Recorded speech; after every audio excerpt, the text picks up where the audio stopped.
اللهم صل وسلم وبارك على سيدنا محمد وعلى آله وصحبه أجمعين. ازيكم عاملين ايه؟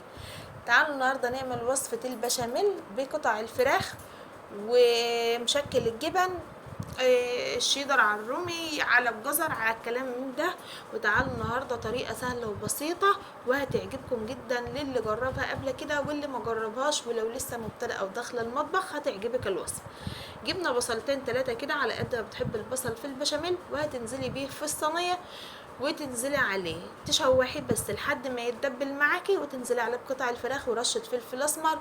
ومع البصله وهي بتتدبل هنحط معلقه صغيره من الثوم المهروس. حطينا ميه على النار في حله تانية وفيها معلقه ملح كبيره وليمونه، نص ليمونه ديت عشان لا تزرق الحله بتاعتك الالمونيا ولا تعمل ريم كتير على الوش. نزلنا بحتة سمنة بلد صغيرة كمان، ونزلنا بمشكل الخضار بتاعنا، فلفل اخضر وزي ما بتحبي، لو عايزة تحطي فلفل الوان ومتاح عندك حطي، وطماطمايه صغيرة تعزز لك اللون والطعم، مفيش اكتر من كده. بهاراتنا خفيفة وبسيطة كده النهاردة، معلقة صغيرة من السبع بهارات، معلقة من الكزبرة، نص معلقة من الفلفل الاسود عشان احنا حطينا على الفراخ قبل كده، رشة فلفل اسمر، ومعلقة بابريكا، ونص معلقة هريسة شطة صغيرة على قد ما انت بتحب الشطة، يعني مش عايزة تحطي مش مشكلة. لا اله الا الله. معايا معلقة صلصة مستبكة في البيت، ما هياش صلصة كاتشب جاهزة ولا حاجة، وهنغطي عليها لحد ما تستوي كده على نار عالية عشان ما تسردش مية كتير معاكي. وتعالوا نشوف بعد ما تهدي النار هيبقى لونها ازاي. تعالوا بقى نحط حله فاضيه على النار كده، طبعا المكرونه جنبنا هنسيبها بتغلي على قد ما بتحبها، برضو انا بحبها مستويه جدا، يعني بسيبها تغلي في الميه لحد ما ميتها ديت بتنقص شويه منها. لكن لو بتحبيها مفروله تغليها غلوتين او 3، وبعد كده تطفي عليها النار وتصفيها وتحطها في مصفى. دي شكل الفراخ بتاعتي او قطع تعصيج الفراخ معايا. كل ده كان على نار عالية، شربت المية يهدى عليها بقى النار، اقلبي الزرار وبس. كنت بحط لها كمان بحط للبشاميل معلقة سمنة على الزيت عشان تعزز لي اللون والطعم والقوام والريحة طبعا. تعال بقى ننزل بمعلقتين 3 من الدقيق. انا بحب البشاميل بتاعي يكون متوسط، لا خفيف قوي ولا تقيل قوي. على قد ما تحط سمنة حطي دقيق، حطيتي معلقتين سمنه حطي معلقتين دقيق، 3 معالق سمنه حطي 3 معالق دقيق، بس انا مكتره شويه من الزيت. وبعد كده جبت المضرب البيض معايا، وهتنزلي تقليب فيه كده لحد ما الدقيق بتاعك يتحمص معاكي او اللون يصفر بس ما يتحرقش. تمام كده، ريحه الدقيق تطلع يبقى البشاميل بتاعك كده استوى.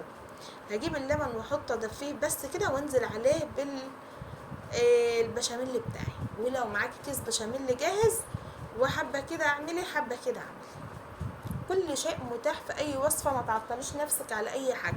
بشاميل جاهز يمشي معاكي بنفس الطريقه. مكان الدقيق عندك دقيق وكفايه قوي كده. وقبل ما البشاميل بتاعك يغلي مع التقليب مستمر هتحطي رشه فلفل اسمر بسيطه، ورشه من كزبره ورشه من كمون ورشه من البابريكا المدخنه بتعزز لك اللون والطعم. معلقه قشطه كده موجوده عندك او معلقه جبنه القشطه اللي هي السايحه عندك ديت في البيت هتحطها لك، بتخلي لك خلطه البشاميل في حته تانية طريه وبتديلها طراوه وبتديلها طعم جميل جدا. طبعا عملنا البشاميل مع بعض قبل كده بس كانت باللحمه المفرومه، النهارده عاملينها بقطع الفراخ. عندك نص صدر فرخه او صدر فرخه كامله وعايزه تغرقيها بقطع الفراخ، غرقيها براحتك. برضو في طريقة التحضير في الصينية هقولك على طريقتين، انا عملت واحدة منهم ولو حابة التانية اعمليها. نزلت كده بنص كمية المكرونة المسلوقة معايا، زي ما قلتلك انا بحب المكرونة ديت مسلوقة جدا، وتبقى مهروسة بحيث ان انت تيجي تطلعي الخرطة تلاقيها الخرطة بخرطتها، ما تلاقيش المكرونة مفرولة معاكي. نزلت عليها بكبشتين او بمغرفتين على المكرونه كده في الرصه الاولانيه من المكرونه في الصينيه، وقلبتهم مع بعض حلو جدا. ونزلت عليهم بالتعصيج بتاع الفراخ معايا. ممكن تبدلي تعصيجة الفراخ ديت بتعصيجة لحمة مفرومة او بكبد وقوانص للناس اللي بيحبوا الكبد والقوانص، بس انا ما بحبهاش لانها بتبقى تقيلة جدا. هتفرديها كده كويس، وممكن تمسكي كمية المكرونة. دي الطريقة اللي انا بعمل بها، دي الطريقة اللي انا بحبها، ان التعصيج بتاعي يبقى في نص المكرونة، في نص الصينية بين الطبقة الاولى من المكرونة والطبقة التانية. عندي كده مشكل جبن جردل كده بشتريه على بعضه، بتحطيه على بيض، بتحطيه على اي وصفة عندك، بتقلبيه على سلطة، بتحطيه وتغمسي بيه. نزلت بمعلقتين 3 كده فيها زيتون مخلي، وفيها جبنة شيدر، جبنة رومي، جزر مبشور، عليها زيت زيتون طبعا عشان يحفظها، فيها حبة البركة وكل حاجة.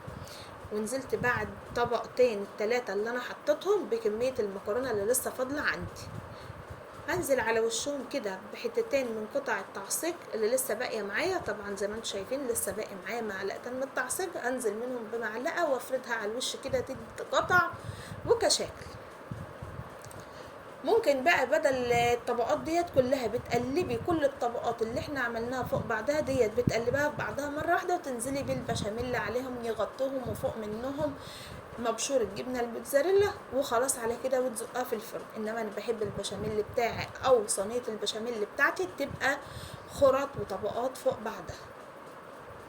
نزلت كده بشرايح من الفلفل الملون على الوش لتحسين التقديم بس مش اكتر، يعني هو لا بيختلف في الطعم ولا في اللون ولا في الريحه، هو كتحسين في التقديم بس. عندك بقى جبنه موتزاريلا مشكل جبن، هترشوهم على الوش. طبعا بتكون مولعه الفرن مسبقا على درجه حراره 180. انا بشغل الشوايه من فوق على اعلى درجه حراره ومن تحت على وسط عشان تديني اللون الجميل دوت، وتبقى جوسي معايا في الاخر. يا رب الفيديو يكون خفيف على قلوبكم ومكنش طولت عليكم. ولو عجبكم الفيديو ما تنسونيش في لايك واشتراك وسبسكرايب للقناه عشان نتشجع بيكم ومعاكم. اشوفكم في فيديو جديد.